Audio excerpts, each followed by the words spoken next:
Welcome to Black Republican, Black Democrat. I'm Jamar. I'm AK Kamara. What? See, I'm just Jamar. You're just Jamar? Yeah, I'm just Jamar. You're the man with no last name? Yeah, I'm not. I'm going to be like, well, it's Cher and just Jordan. Cher and Jordan? You just got that one name, just that one Jamar. name. You'd be synonymous with just a one damn name. I guess I could be just AK. Well, you are synonymous in different circles with just AK. That's right. So, people know me. I'm Jamar, because that's all you got to say, especially Republican circles. Like, oh, shit. Oh, Jamar. Who? So how was your week since last show, man? It's always something different, Thank the man on high for waking me up today and all of last week. And bless everyone for joining the show. But it's the city is becoming so depressive, though, AK, man. I mean, about an hour or 2 hours before we started the show, there had been 2 more murders. Now, thankfully, well, I won't say thankfully, but they weren't in the city of Minneapolis. They were in Brooklyn Park and the Brooklyn Center at both Speedway locations. Oh, damn. Broad daylight, yeah. Yeah. And both victims are deceased. Both shot multiple times. And every single week we're talking about this, bro. I mean, if we had a show every day, there would be almost a shooting every day that we could talk about. Oh, yeah. So that we would stay pretty busy, Yeah. We could just do a whole damn show every day about how high the crime stats is, and we say crime, but specifically gun crime is exponentially high now. Yeah. Right?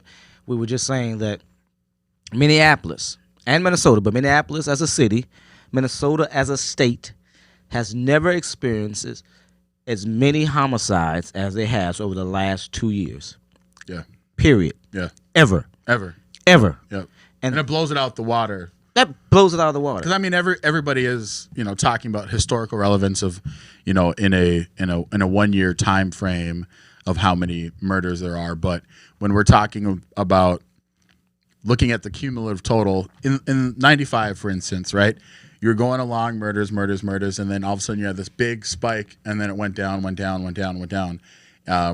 We've had 2 last year, and then this year, where if you combine those 2 and you compare it to 10 years before that, I mean it's close. I don't know the exact statistics of comparing, assuming that everything stopped today and there was never another, there wasn't another murder in Minneapolis for the rest of the year.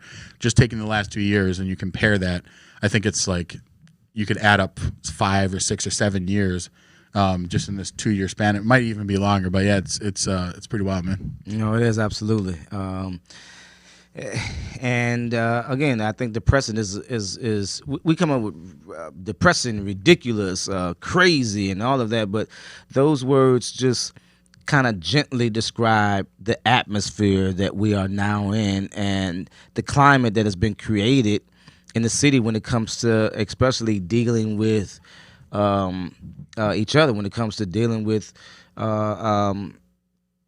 anything that has to do with anger. I mean, folks don't. Listen. I'm just kind of old school, AK, where we used to handle it out and former gang member, not ashamed, but we used to fight. I mean, we carried guns. We did. I had a 32 Beretta. Don't play with me, boy. And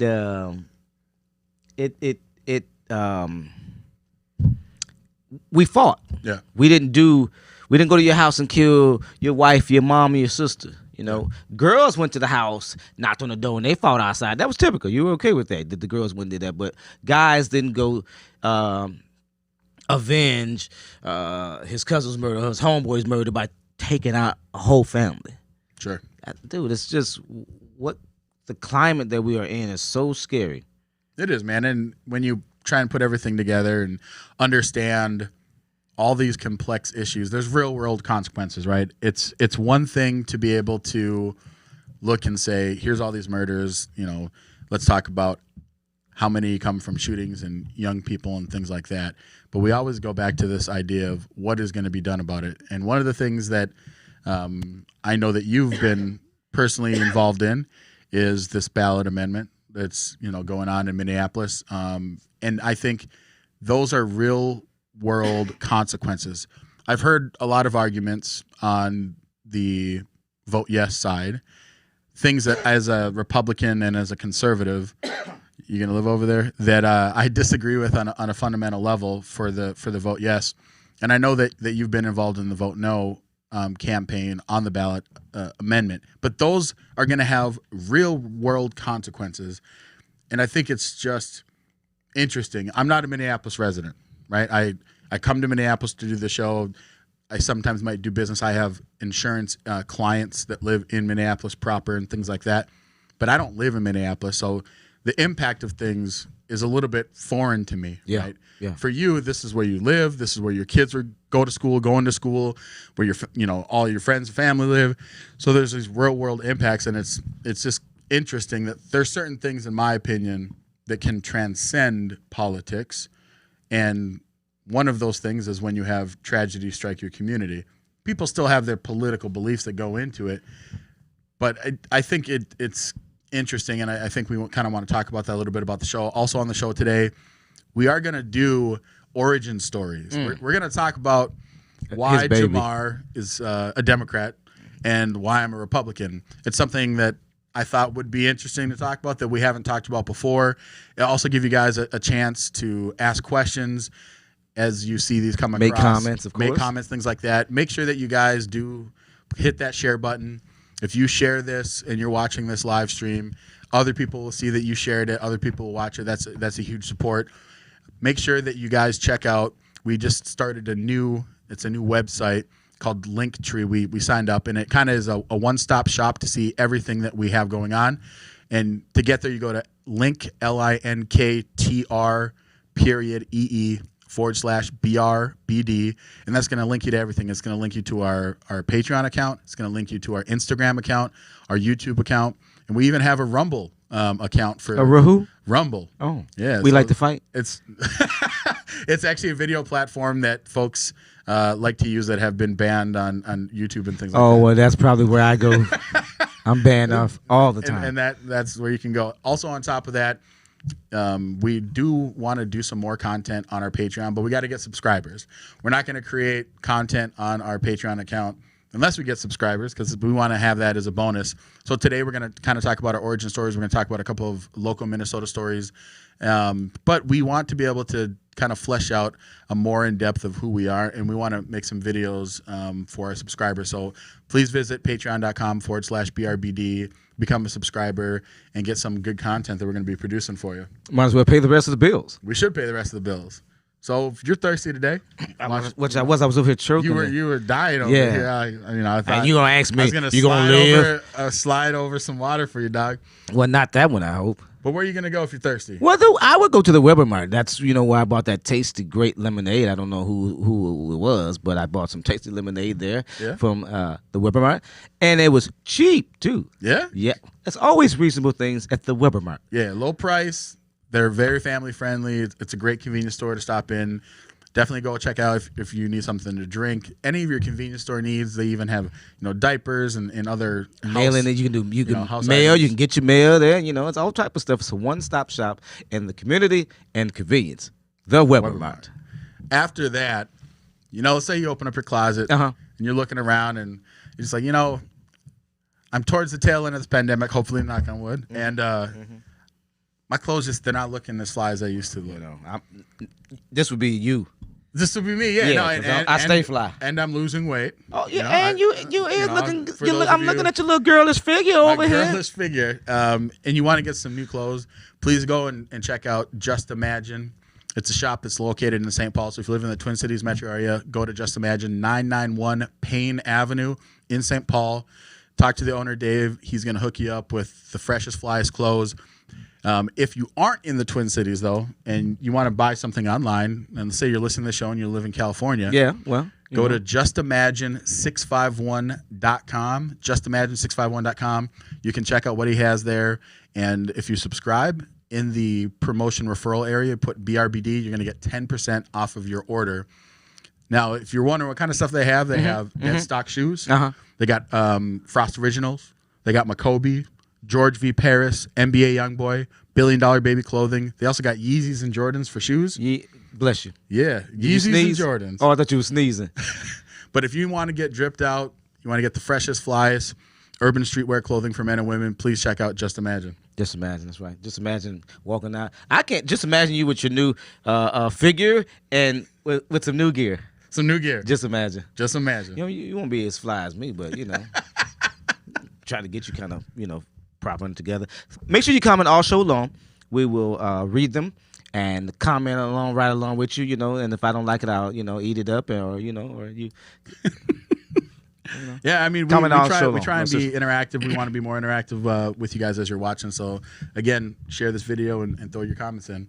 So, you were talking about the ballot amendment, which is incredibly important to me and to folks in the Minneapolis area, which is incredibly serious. So, now there are a lot of confusing signs. I had one in my yard. I took it out because it's asking you to vote yes on the question of giving the mayor some more power, and to vote no on the ballot amendment question as to eradicating the police. It's just confusing. They should not combine them together. No. So that's why you every day for the next 35, well, today's 36, the next 36 days you'll see people with blue shirts with this big bright yellow, all of Minneapolis in the front of it, going around knocking at your door, hopefully, to canvas to get you to vote no, because it's incredibly serious. At 72 murders, let's just say 70 plus. I think the exact number is 72, but 70 plus murders that we're at in the city of Minneapolis alone. I think to try to eradicate a police department is asinine. And then if it gets enacted, I keep saying this, if it gets enacted, the ballot amendment passes, they got 30 days to come up with something. Right. Wait a minute, you got no plan in action now? Dude, that's crazy. You would think that you'd have a plan now in place so that if the ballot amendment passes, okay, right away, this is what we're going to implement. We don't need the 30 days. But you have 30 days to come up with something. That's even scary that the people, and then just think about it. The outgoing council, to my understanding, the outgoing council is the ones that would put together the structure of the new safety department in Minneapolis. Yeah, so again, since I don't live in Minneapolis, I know I don't have a specific vested interest. It's more or less for me to see what's going on. My understanding is that the opposite side of the vote no is that it would change the actual Minneapolis city charter to reestablish what a law enforcement safety division would look like. Right now, my understanding is the charter says that there has to be a Minneapolis police and that the mayor gets the final say. He has complete autonomy. Right. And the way that the ballot amendment, if approved and passed, it would dismantle that charter, right? It would rewrite it. I don't know what the technical term is. And instead of giving the power to the mayor to set different aspects of what a law enforcement department looks like, it would give it to the city council members. Now, how many city council? 13. There's 13 wards in Minneapolis. And so instead of having one person be accountable, you're going to have 13. Now, here's the thing I can't get anybody to answer. I've watched a lot of people that support this online. I've read articles. I can't get around. Right now, there's one person that you can hold accountable, right? If Minneapolis police F up, you can say, Mayor Fry, in this case, you're responsible. What are you doing? And it can all come down on that one person. If you have 13 people, and let's say that let's just say the majority that passes any type of movements, they're in a ward that you have no vote in. So if someone's in the first ward and you live in the 8th ward and you really think that that person is terrible at what they do, they have the power to change what goes on in your ward. So I think in this case, it's a little bit different. I've heard the argument that, well, look at Congress. Look at the way that Congress works. But Congress passes bills, right? But then the executive branch, which there's one president, right? And then they have the way that they actually enforce the law. So that's what I've heard. So my question to you is, the idea that they would switch and move who has the power from the mayor to the city council, is that something that you've been concerned about or people have voiced concern about as you've been out there? Well, in a way, yeah, because you think about it, bro. As you just said, the mayor should be to to me, should have the final say of the police department. And I didn't know. And that's why tonight we had our guest tonight was supposed to be mayoral candidate of Minneapolis, Clint Connor. And he is now involved in a forum as we speak. And then I had pre-recorded a video with him, but because of technology, things doesn't show up. So that's what tonight's show will be about as well. But it was him that informed me that the mayor has complete power. I say autonomy, but that's the wrong word to use. But the term is power over the Minneapolis police. Yes, you have 13 different members. Some of them are friends, some of them are not. Why do they think that they should? You already have some say so. Mm-hmm. Why do you think that they should have? They think that they should have complete say so of a Minneapolis Police Department. Why? We have a system. Then you run for mayor. Then if you think you should have more say so, then you go run for mayor. I think the chain of command is good now. I think that I didn't know again that the mayor had complete power over the police department, right? Sure. You always think of chief. That's what you think your chief does, right? Yeah, chief police, yep. But to think about it, it's the mayor. But then I don't want a mayor that's going to dictate. I don't want to dictate a mayor, but I do want a mayor that's a leader that tells Chief Rondo sometimes, okay, Chief, no, this is how we're going to do this. I want you to implement this. This is what we're going to do.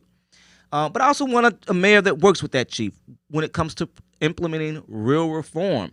Because if you're a dictator and everything is your way, how do you get things done in the city for the right way that people want to get things done, right? And so the two words that scare me in the new amendment is the words shall and necessary. They only use shall when it comes to the city council shall make the decisions. The city council shall develop the new safety department. And if the city council shall decide if necessary, if officers are necessary, and I'm doing a little bit of ad-libbing, yeah, for sure. But the words shall and necessary are two words that you have to pay attention to. They're absolutely in there. And I couldn't think of them until I looked at the ballot amendment yesterday. It's shall and necessary. Mm-hmm. That's how you know the difference. Again, those are the ones that shall make the decisions. But a police department police might be necessary. A certain number of police might be necessary. Right. That's scary language because that means that if they don't want it, then they don't have to have it. A lot of those council members are already upset that there's a specific number. The specific number that the charter demands that the Minneapolis police have is 888 officers. Well, that's still kind of low in a city that's like exploding. I don't know. Someone help us. Can you tweet or comment on how many? What's the total of population of Minneapolis? I think last I checked, it was like close to 500,000. You think? Well, no, it was like 3. Dude, that's been over 300,000. Are you sure? Yeah. When you come in the city, the city's number's like 300 something too. It's like on the sign or whatever. Yeah, it's got to be bigger than that.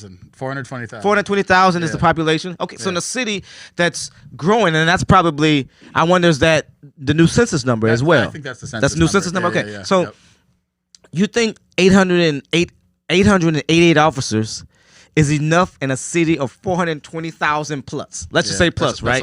That's a lot. So I think the number should be like 1,000 if you ask me. Sure.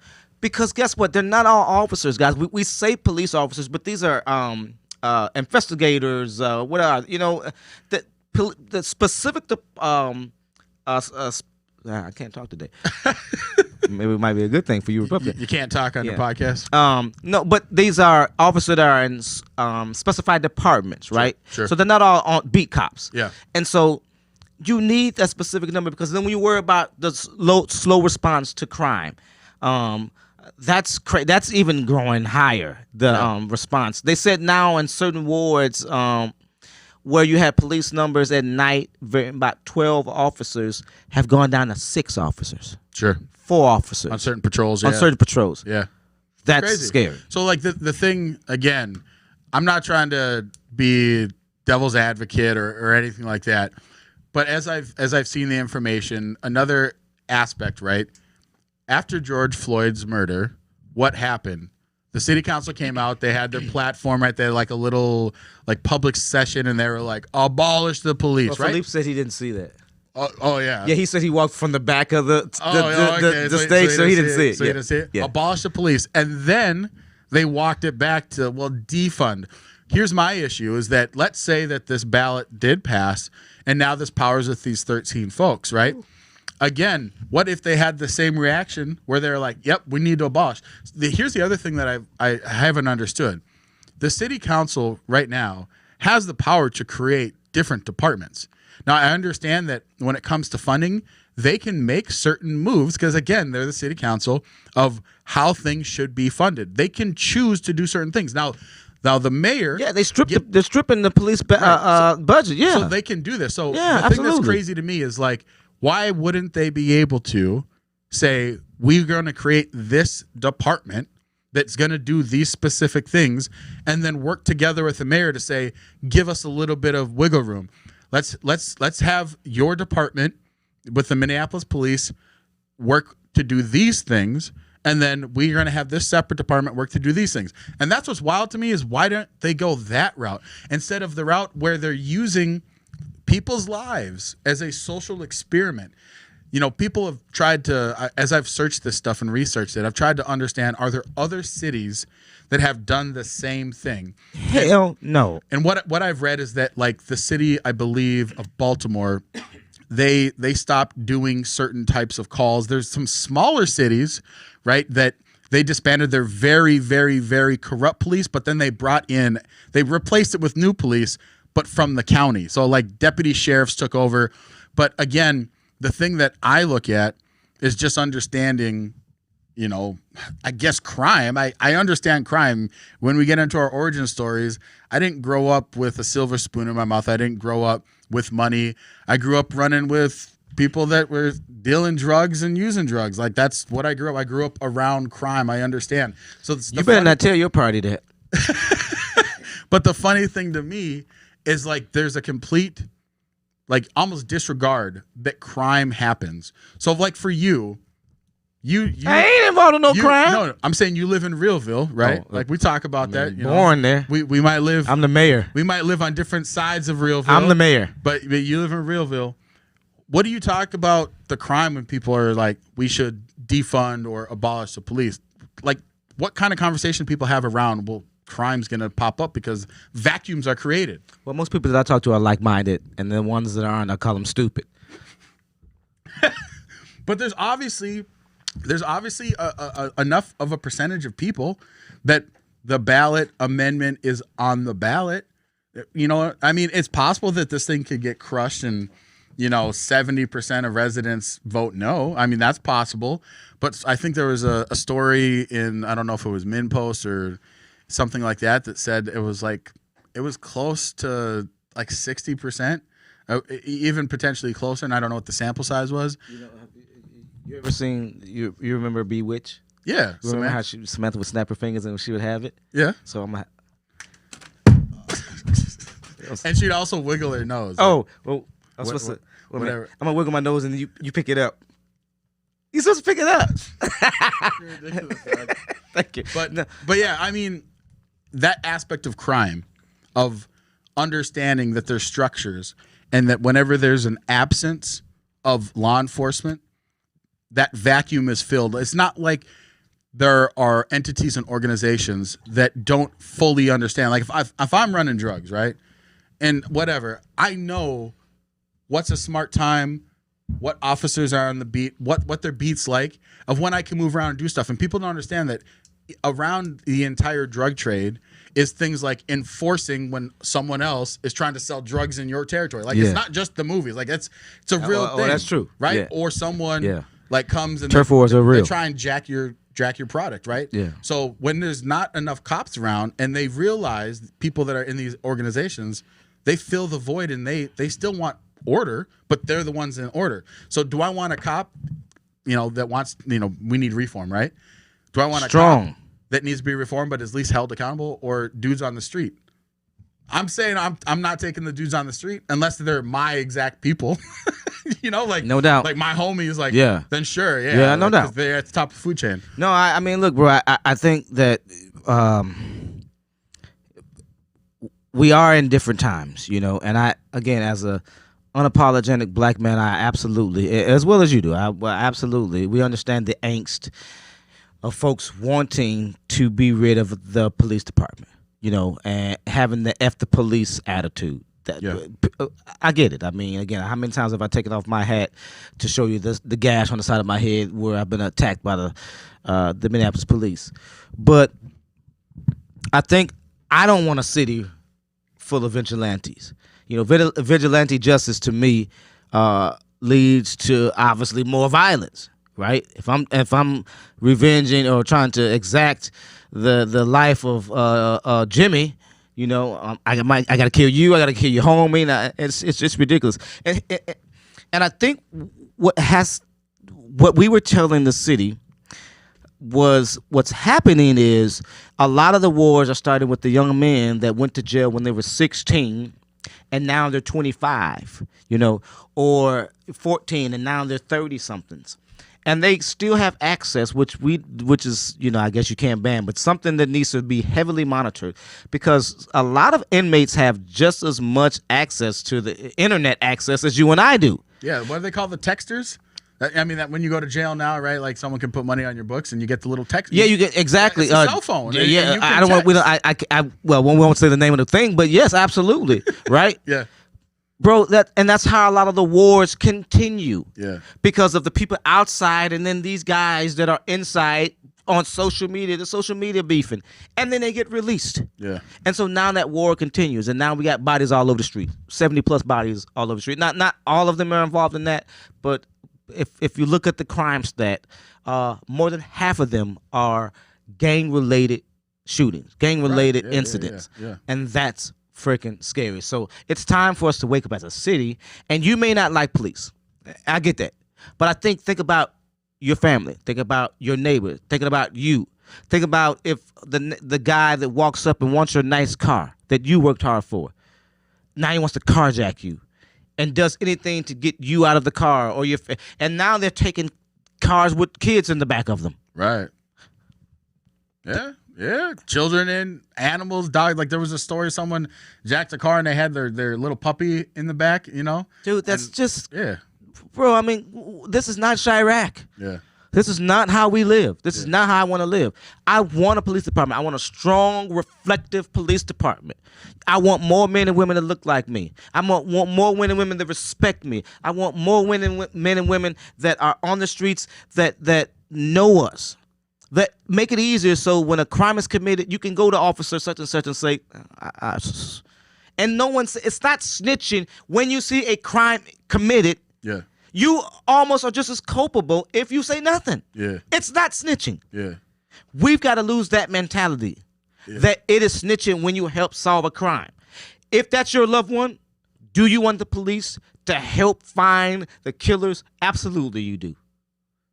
So you say something too. Yeah, so just today, I read an article that there was a 2-year-old boy, and sorry I can't remember the name, who was killed. And he was killed because this dude pulled up and he fired 11 rounds into the van. He was trying to kill the dad. Corner. Absolutely. Right? Yes. Now do the visual every year. They picked this dude up. I think his name was like Chris Welsh or something. And he's serving 17 years for a gun charge. But because of people that died and witnesses that no longer are willing to cooperate, they had to drop today. I think it was Mike Freeman dismissed the charges. Yeah. So, I mean, that's the thing, right? When you talk about snitching, and I've always wondered, I get it from this aspect. If you're like, this happens, right? And we'll talk about this a little bit in our origin stories. If you're a dude, you're driving around, you get pinched with a small bag of weed, and the cops like, I have. If you tell me who gives this to you, who gave this to you, then I'm gonna let you off. That to me, that's snitching. That's snitching. Okay? That's different. That's snitching. That's like, I'm in trouble. And that's like the white dude that comes from Medina and gets popped with crack, and then now wants to drop the black people. I'm gonna flip on someone else. Yeah, that's snitching. That's a different thing. That's snitching. Ain't no different. That's snitching. That is. But Yes. I'm saying that perception, that thing, I understand why people have a problem with that, right? Oh yeah. It's like honor among thieves. Like Yes. if I'm gonna be in that light and I get pinched, and I better just hold tight because whatever. But what we're talking about when it comes to these murders, right? We're talking about just doing the right thing and standing up for those victims that have been killed. That to me ain't snitching. AK, You know what I'm saying? 48 youngsters have been shot. Yeah. 4 kids have been killed. Yeah. We're talking youngsters anywhere from 4 to 18 to 20. I think the stat was, I think Care 11. Y'all should check that out. Care 11 stat, it was in there. From anywhere from 4 to about 20. 48 kids have been, well, they say youngsters. Let's say the word youngsters. Have been shot. Yeah. Where are we living? How do we normalize this behavior? Right. You can't. If you're okay with this, look in the mirror. Yeah. Seriously, this is violence that will not end if we eradicate a police department. Right. And leave it up to 13 idiots to come up with 13 damn idiots to come up with a police department that may not be necessary. That's freaking scary. That language is scary. Right. And they're gonna write this. Here's the one thing you write about. So the old one is going away. A new one will be written by those 13 idiots. A new charter amendment will be enacted. That new one the old one goes away. Yeah.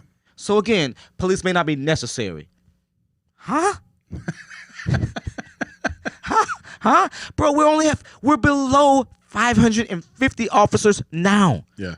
We're below 500. I think the number was like, I think what was it last week? I think I heard 532 officers. That's terrible.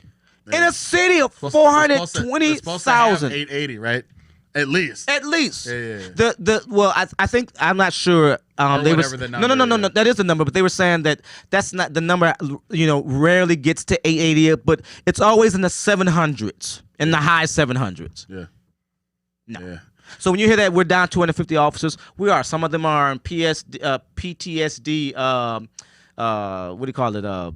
Not vacation, but leave. Thank you. Yeah. And so some of them are retired. Yeah. Some of them have just flat out quit. We need to incentivize. Look, I hate to sound like a Republican. Oh Lord. But we've got to re-incentivize officers to come back. Sure. We got to incentivize new officers. Yeah. We've got to go into our community and ask folks that look like me to go out there and be the change that you believe. Right. The change that you want to be. If you're tired of letting Pookie get his ass whooped, well, you should go patrol North Minneapolis. Listen, I tell my son this all the time, him and his homeboy, so I'm not just telling you this. I say this to my sons and them. If you don't go pro, you go north. I like that. If you don't go pro, go north. Yeah, because your boy's a baller. So, yeah. So you make it happen in the community, and we can make a change. Let's just support this chief. I mean, this chief, man, is setting the tone as to what chiefs should be doing nationwide. So let's support the guy, man. And listen, I'll stop rambling, because I'll go on. But it's just, bro, I'm nervous. I can't lie to you, AK. I'm really nervous about it passing. 32 days, right? We're 36 days away from the November election. I'm really nervous, bro. I'm really nervous that this thing could pass. And if it passes, man, I don't know what to do. I don't know where the city will head. I mean, we're at 70 plus murders, the number being 95. We're at over 200 murders within the last 2 years. This is scary. Yeah, it definitely it's an aspect that, again, as not being a Minneapolis resident, but being close enough and knowing of people that have been involved, because things spill out, right? If you got beef and you live over North Minneapolis, you might know that there's someone that's over in Brooklyn Center, Brooklyn Park, Maple Grove, and so you go out and you do what you're going to do, and so it has an impact where it affects other communities. And I think that aspect of understanding that there's reforms that I think is a good thing. I'm a guy that believes reform should always happen. As a guy, I'm not a government bootlicker. I think that the government has a purpose and an intent, but it needs to be highly supervised and always open to reform and change to be better. There's that aspect, and then there's this idea that it's so broken that it just has to be scrapped, and that's just something we could talk hours and hours about. But I did want to talk a little bit about. We need music when we talk about this. Where we come from now. Now, as a newer co-host, cue Beth Midler, "Wind Beneath My Wings." as a new co-host to the show, I jumped in midstream, right? Yeah. You've been running. Well, they always say the best for last. The best for last. Yeah. You've been running Black Republican, Black Democrat for like 5-6 years. 6 years. Right? I thought it would be cool. You're gonna be the last co-host, I tell you. I hope so. We're gonna die. We're gonna die together. That's good. The show, me, you, and the show is gonna die together. I think there we go. We got that music. But what I want to do is just talk about what brought you to being a Democrat, and I want to talk about what brought me to being a Republican. Because I bet people have watched this show, and even people that might know of me like today, but don't know me growing up, they might have a perception of like, well, how is this dude a Republican?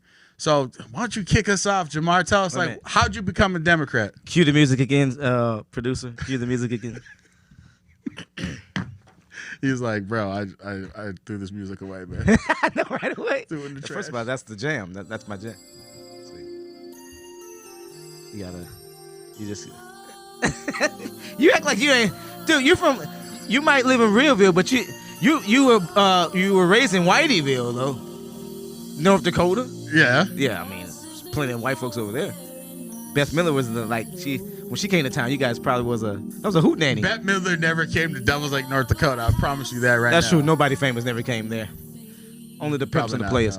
not, Why am I a Democrat, bro? That's I think we're gonna make sure we talk about this almost every week. Because I don't know if I could spend today telling why I'm a Democrat. There were certain people that made an indelible impression in my life to make me the political junkie that I am, bro. My mother being number one. My mom was retired from Honeywell and was a union steward. And so my mom, we had a big table, old school. We had about a kitchen table like this big with like 20 chairs around it. And my mom, I could always remember my mom and some of her friends from the job sitting at the table and strategizing. I can remember my mama saying, "We ain't taking that shit." So I remember my mom taking the lead, because she was a steward. So I thought, man, how powerful that was to me. I didn't know what she was, but I just thought my mom was somebody important. I thought my mom was a real badass at work, right? Yeah. And my mom is, period. And that was inspiring to me, How old were you? Oh, goodness gracious, bro. So this is just like when you were like little. Oh, little. I'm talking 5, 8, something like, no, little, right? Seeing my mom do this. And again, that's what I'm saying. There were no color barriers in our family because these were white people that sat at our table, all different type of folks that sat at our table that came to our house for dinner and things of that nature when they were strategizing. So my mom was so powerful watching her, right? That was like, I was in awe of what she did. And now she'll say, "Boy, I wasn't doing nothing." But of course, she's being modest, because unions can sometimes be incredibly important to holding folks' jobs, especially for black folks, black and brown people.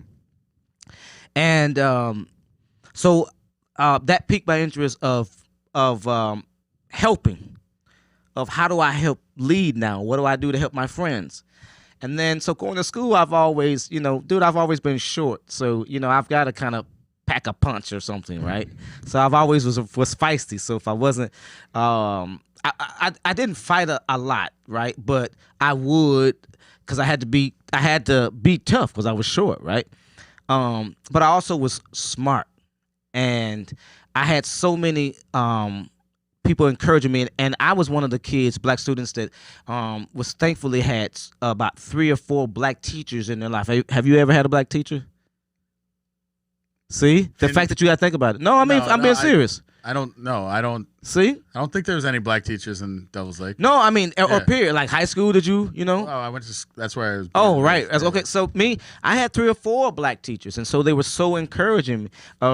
They recognized my leadership and would point it out and would let me lead the class. I would be the class. I was going to say class clown. Yeah, I would be, but I'd be the teacher's pet all the time, and I didn't mind being a teacher's pet because I dared you to say something to me. I'd cuss you out, so I didn't mind. No, to be fair, I did go to a church in my hometown.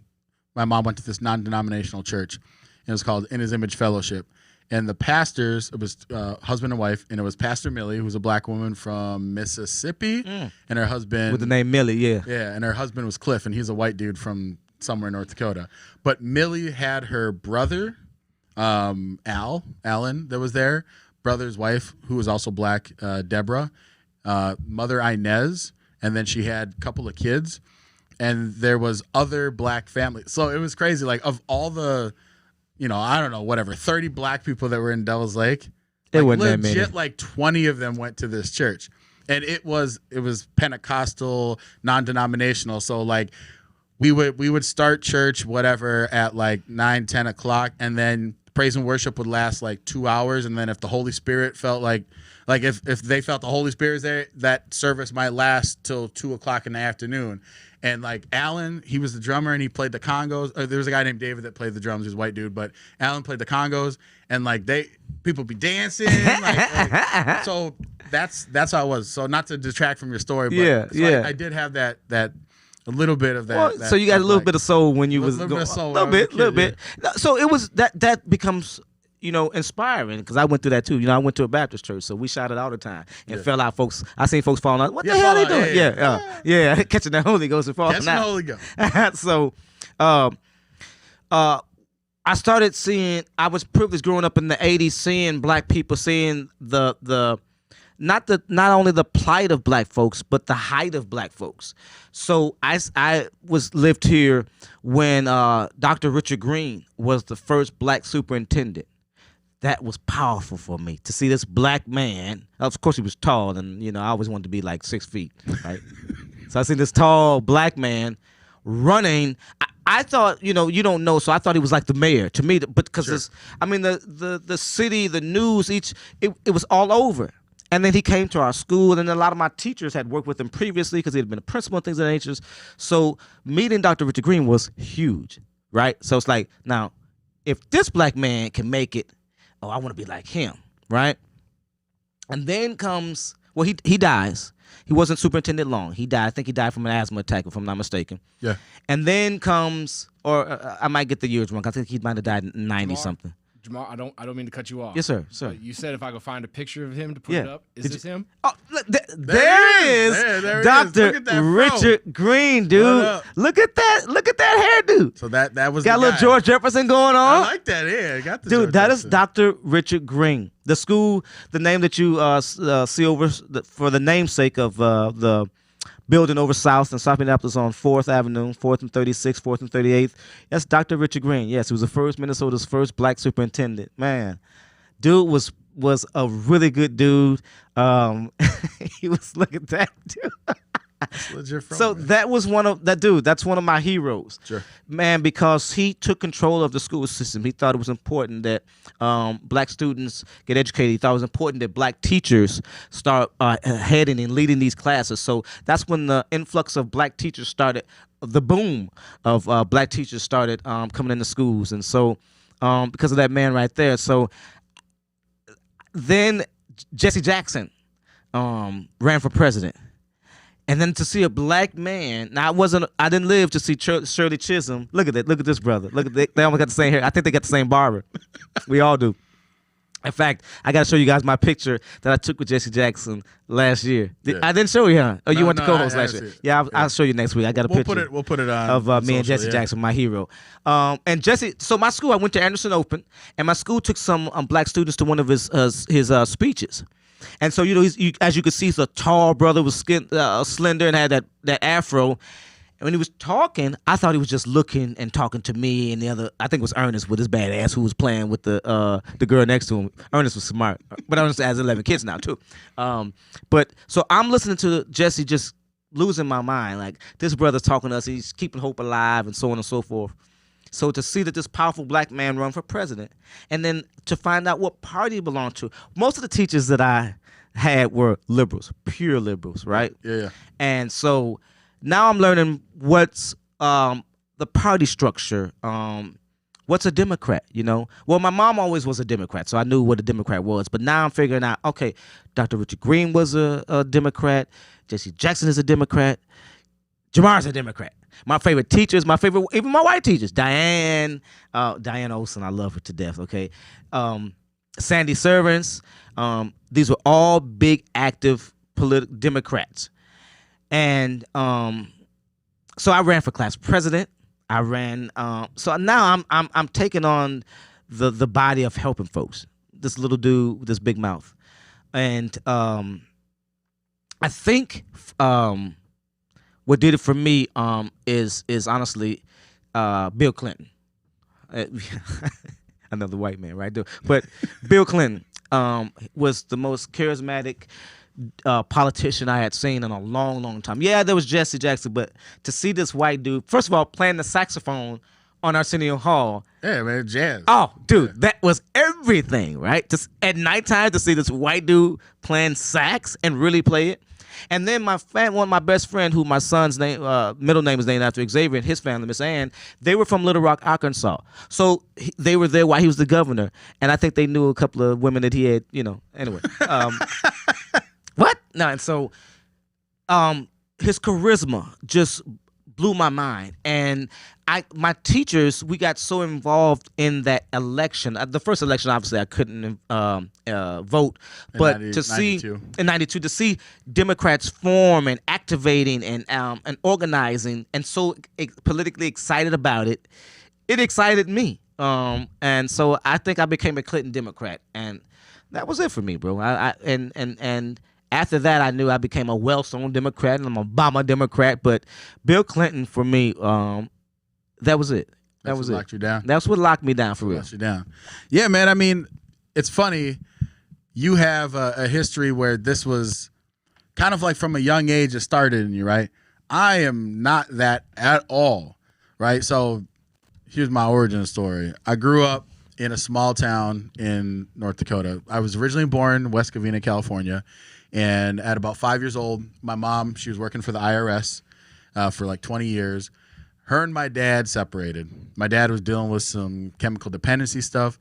And so we left California, my mom, me, my younger sister, my two younger brothers, and moved to my mom's home state in North Dakota. Mom and dad got separated, and we were in North Dakota. So from the age of 5, I've been in Devils Lake, North Dakota.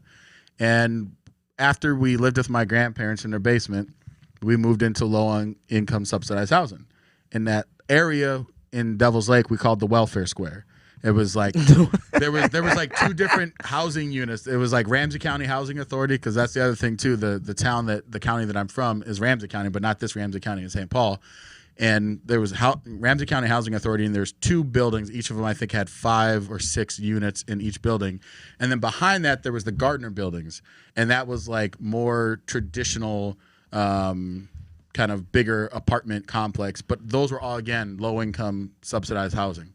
So that's where I lived from the age of 6 up until I left North Dakota. Or I should say up until we were forced to leave, because my dad and mom got back together when I was 10.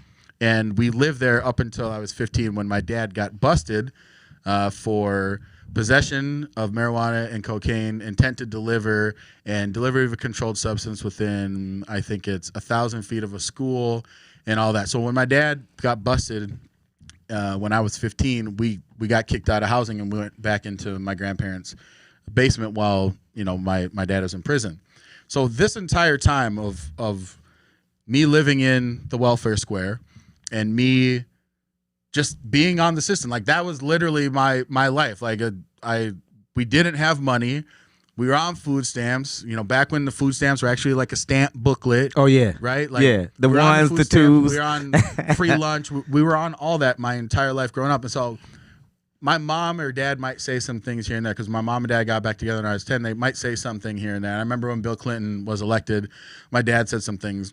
But my dad really never talked about being a Democrat or Republican. My mom, she kind of talked about it, and I knew that she was a Democrat or whatever. And we would talk about some certain issues. Like my dad really loved Malcolm X. Like really loved Malcolm X. My dad's Muslim, and that's why I have the name Abdul Rahman Magba Kamara. And I go by AK, but my dad's Muslim. My mom was Christian, and she went to, like I said, that Pentecostal non-denominational church.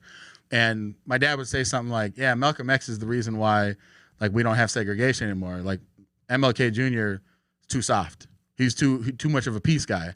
And I was like, whatever that means, Dad. So that will kind of tell you that my dad is more of like a militant. And my dad also is from West Africa. So he immigrated here when he was like in his, early 20s. in the late 70s, early 80s, he immigrated here, and as a young man from Africa that was kind of open to that influence of Malcolm X, right? I think that kind of gave him a different perspective, and so that's some of that stuff came through that I'd see, but it never really like held. But for me, that entire time of being in low-income subsidized housing, my friends were all poor just like me, right? And I started doing like crazy stuff at a young age. Like I had my first cigarette when I was 9, right? First time I ever got wasted was when I was 12. And it's not because like my mom and dad just like didn't care, it's just they're living life. My dad, bouncing job to job. My mom had a lot of depression issues, so she didn't really work so much. And I would just kind of go out and do my own thing. And, you're running around these neighborhoods and people are doing stuff, and, you partake. You learn to partake. You learn to partake. And so I started doing that at a young age. And, when you start smoking weed and stuff like that, you don't stop. You ain't going to stop. You don't stop. Right? And then you find out, well, if I sell the weed, stop. It's cheaper than if I just buy the weed. So true. If I can find someone that can, and it's hard not to get high on your own supply. Yeah, So that's how it was for me. So all of a sudden, right, I'm running with this crowd. These kids are doing some wild stuff. There was a dude that I knew, a couple dudes that did some real stupid things. They robbed a drug dealer, and then basically I ended up getting like fingered, like, They said you did it. It's you, right? And I was like, were you the only black guy? Well, yeah, but there was Native American dudes too. Though. Were you the only black guy? There was another black guy. Oh, you guys got fingered then. Well, no. Did he snitch? Well, the other black guy. He snitched. Okay. No. The other black guy might have had something to do with it. I didn't have anything to do with it. Okay. But the point is that was like a turning point. When all that stuff happened, my dad had already been busted. He was going to jail. I decided I need to change something in my life, right? And so for me, I just needed to get out. I needed to leave. You got all these friends, all these attachments, people that I still love, people that I care about, but I couldn't be in that town anymore. And so when I left, I was just out in the world, and as I was out in the world, I met this beautiful lady, Bethany. We got married, and she convinced me that I should probably go and finish high school because I dropped out of high school. So I went and did that. And after I finished high school, she was like, maybe you should think about going to college. So I decided I was going to go to college, and I was walking around campus. I was first at Minnesota State University in Moorhead for a year, and I transferred to University of Minnesota. Me and my wife, we moved. So my wife's from St. Paul. We met when I came down here when I was like 17, 18. We went back to North Dakota, got married, and then we came back down here for me to go to college. And while I was walking around on college campus, I saw that there was this group called the College Republicans. So I was like, bless your heart. I was like, you know what? I'm not sure what exactly the College Republicans are, but I'll give them a chance. And the reason I gave them a chance is about a year prior, this dude had given me this book. And it was called 1,001 Things That Every American Should Know About African American History. And he gave me this book, and he told me that I should read it to find out more about the history of black Americans. Because, in North Dakota, being that there's not very many black people, you're talking about like, oh, this person and this person had an impact. Those are things that really weren't a part of my actual physical of what I see, right? So I read this book, and in this book, it talks about how the Republican Party started. The Free Soil Party and the Whig Party joined together, and they were all about abolition of slavery, and that all the first elected representatives, both Congress and Senate, were black that were all in the Republican Party. What? And so after reading that and me having an understanding, it tells a whole story, right? So it talks about all these black accomplishments, and it touches on all these different great historical things that happened. So when I got done reading the book, the guy's like, so do you think you're going to vote for John Kerry? And I was like, I think I need to look at what a Republican is and what a Democrat is. So then I started looking up the party stuff. And then now fast forward, right? In that year, I went and I voted for Bush in 2004. So then you fast forward, I'm walking around the University of Minnesota campus, and I see this table for college Republicans. So I went to a meeting. I went to that meeting, and from that point forward, I learned about what the Republican Party was. And it's like everything that I learned about the party, I felt went back to a value that I had deeply held. So, individual responsibility, free market capitalism. When I started to find out what they were, I was always like this person. And here's what I'll say about my origin story. The last thing, there was always this reoccurring theme, even growing up, running, doing stupid stuff, was this idea that like I control my individual destiny, right? Like that's always been a thing for me. I never was going to be part of someone else's story. Like I was never going to be a statistic or stat. Like I remember when I was a kid and, talking about welfare reform with Bill Clinton, right? And there's these stats coming out like if you're born into poverty, you're like 70% more, likely to be in poverty yourself. So it's like this recurring cycle. And I remember when I heard that, I'm like, I don't want to be like this. Like I love my mom and dad. And I know that, my dad made poor decisions. My mom made poor decisions. They both though were more than the sum of that. But I wanted to be better than what they had. And I thought if I want to do this, I got to go out and I got to get it on my own. So regardless of anything else, I was like, I need to be strong about this individual aspect. And so when I started learning about these things with the Republican Party, I was like, you know what? This is me. Yeah, well, so that's what I say. Now, I curse you for starting it because I left a whole lot of things out. So I love this. So like next week, let's talk about more because I left out we'll do stuff a lot on of the Patreon. On the Patreon, I left out a lot of things about being a synopsis. You got to learn to synopsisize, okay? Synopsisize. Yeah, damn it. Of why I'm a Democrat. And listen, I always say I'm a black man that happens to be a Democrat, not a Democrat that's a black man. I think that means a lot more to me because that's exactly what I am. I'm a black man that happens to be a Democrat. I don't put party first.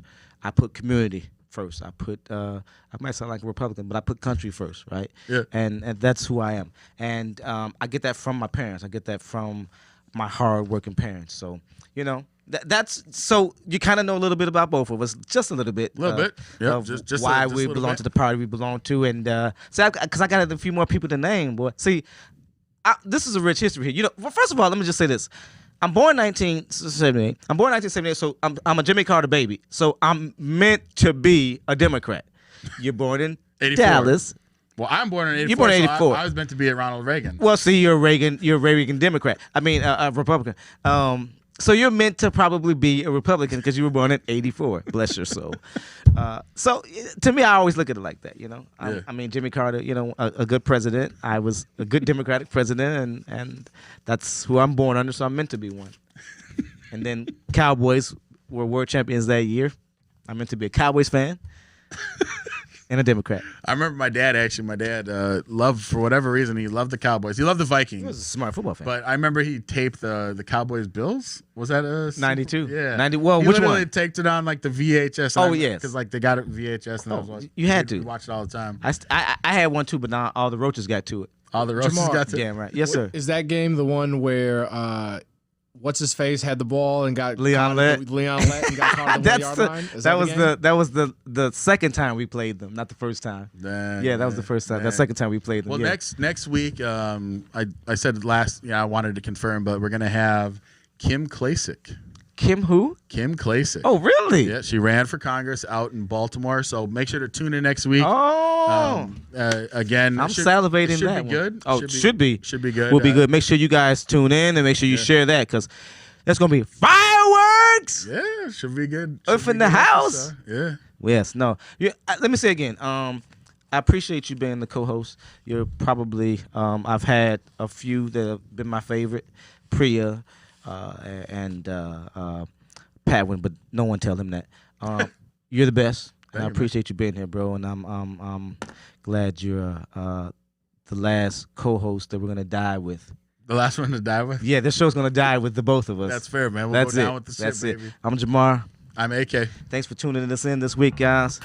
Check us out next week. Peace.